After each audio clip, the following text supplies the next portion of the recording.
बन के दुल्हन आई हाय रानी आई हाय रानी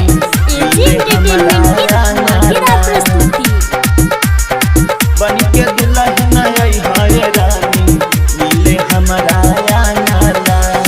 सिमराही के चूड़ी ले ला मोतीपुर के कंगना, सिमराही के चूड़ी ले ला मोतीपुर के कंगना।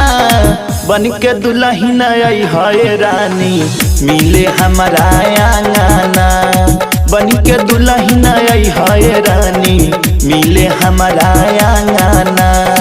सिमराही के चूड़ी ले ला मोतीपुर के कंगना, सिमराही के चूड़ी ले ला मोतीपुर के कंगना।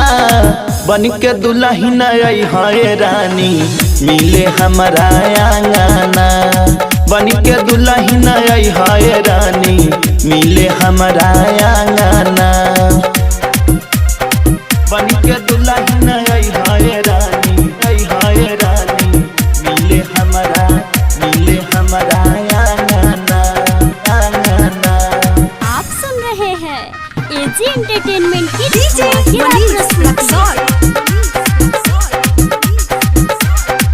मिले हमारा आंगना। करा जाइन बाजार जाए ला जाई खल जाई चाचो मिठेला के, हथवा में हथवा दे के घूमल जाई भूली हो न जाना वही मेला के। हर जन्म में बन के आइब, हर जन्म में बन के आइब तोहर हम साजना। बन के दुल्हन आई हाय रानी मिले हमारा आंगना, बन के दुल्हन आई हाय रानी मिले हमारा आंगना।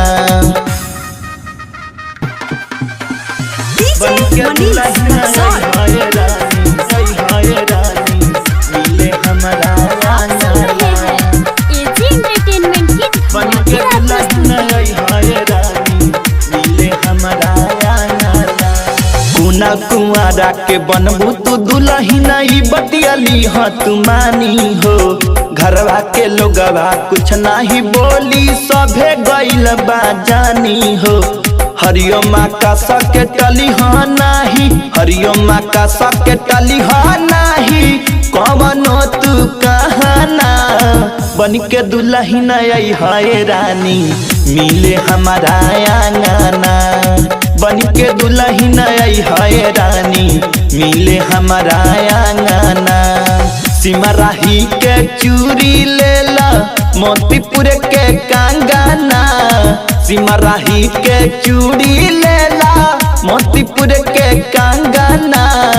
बन के दुल्हन आई हाय रानी मिले हमारा आंगना, बन के दुल्हन आई हाय रानी मिले हमारा आंगना।